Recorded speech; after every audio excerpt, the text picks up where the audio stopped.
So I just stopped the Jeep in the garage and I heard a pop and could hear coolant running out everywhere. So if you look, there it is coming out over there. And if you look inside over there, you might just be able to see it leaking out over there. So my radiator has just cracked. So I'm going to need to replace my radiator. So today's video is going to be a real quick one. We're just going to swap out this radiator. It doesn't take long, just an hour or so. We are working on a couple of other videos for our fuel pump and a couple of other things on this Jeep, but the editing is taking a while, and so we'll get those to you as quick as we can. So we have a couple of options to replace this radiator. My preferred one would be to put an original equipment manufacturer OEM radiator back in here, but they are nearly impossible to find these days. The next option would be an aftermarket radiator with aluminum header tanks. The problem that I've experienced with those is I found a lot of pinhole leaks in those welds, and then you can't do anything about it. You just have to keep topping up your fluid. So what I've decided to do today is actually use this Mishimoto aftermarket replacement. It still has the plastic header tanks, which are crimped on. They don't tend to leak so much. This specific one is a 1193AT. So I'm going to go ahead today and install this radiator. Now, in order to get in here, what we need to do is remove our fans and remove this front clip so that we can access our radiator. So we're going to go ahead and get that done before we start removing the old radiator.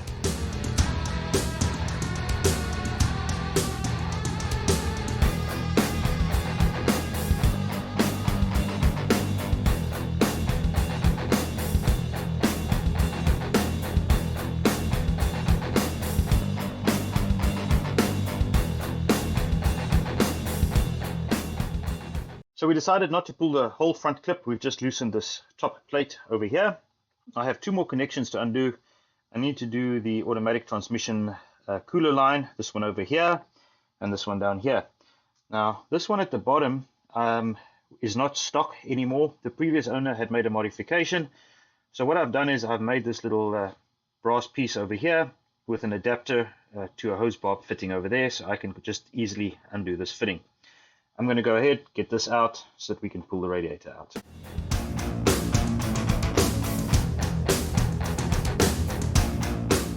Alright, so we've undone everything now except for the last hose on the transmission, which I can't get my wrenches down there. What I want to do is lift this radiator out and then I'll access that hose. Now getting this out is a little bit fiddly. You've got to watch out for the little brackets and just play around with it a little bit, but eventually it will lift out. So I've undone most of it already. So we can lift it out, and this is that bottom pipe that I was speaking about. So what I'd like to do now is just pop this one off.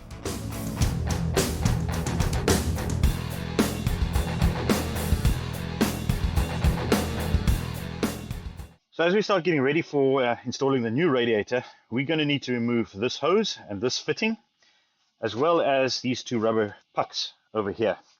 And once that's all off, we'll be able to put it onto the new radiator, because the new radiator won't have these two fittings installed. So we're going to go ahead and just clean up these parts before we're ready for the new radiator. All right, and as you can see, this one already has this fitting installed as well as that one. So that's great. We don't even have to go and replace those. Petcock is installed. We do need to put those rubber stoppers on over here. Now, if I take a look at my radiator over here, you'll see that these screws have been cut off.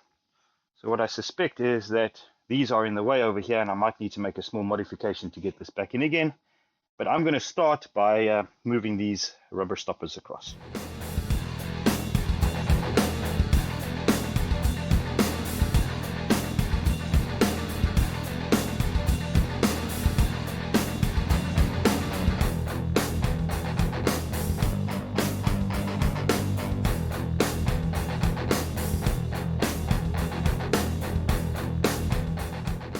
All right, so we've moved the rubber bumpers across. What we're going to do to reinstall the radiator is just follow the exact reverse of what we did to take it out. So we're going to reconnect this hose, set the radiator into position, and then do the rest of the connect-ups. Right, so when you're reinstalling your new radiator, just something to take note of. At the bottom of the radiator are these dowels or studs or pins or whatever you want to call them, one on each side of the radiator. And there's a rubber grommet in the frame that they need to enter into. So take your time to make sure that they enter at the bottom of the radiator correctly before you push your radiator down. All right, so there's the rubber grommet I was talking about. And this bracket is for the air conditioner condensing unit. So you've got to make sure that this pin enters through that bracket first, over there, and then once it's in there, into the grommet on that side. Same on this other side, where you've got to guide them through both of them.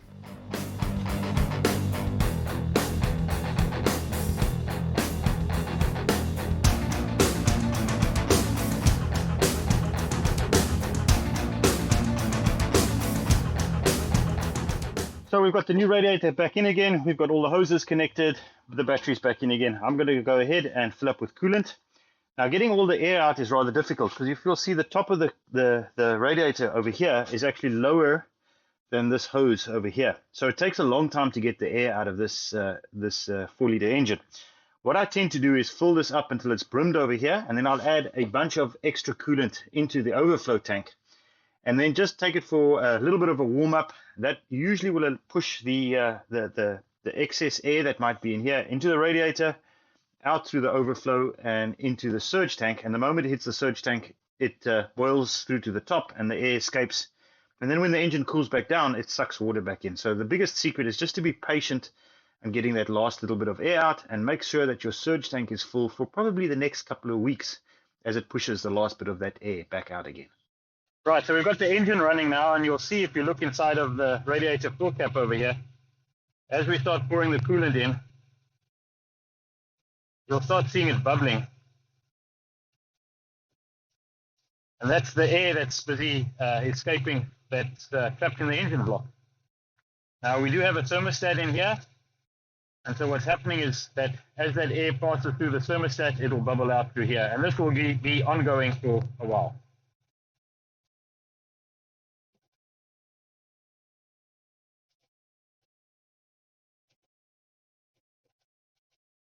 The elegant way of doing this, of course, is to get one of those bleeding funnels that fits tight on the radiator cap, and then it allows the air to bubble out, and you can just let it idle for a while. But this will be just fine for where the Jeep is at the moment. If you keep watching, you'll start seeing that this level is starting to rise without bubbles coming out. And that's happening because the engine is starting to heat up, so it's time for us to put the radiator cap on now.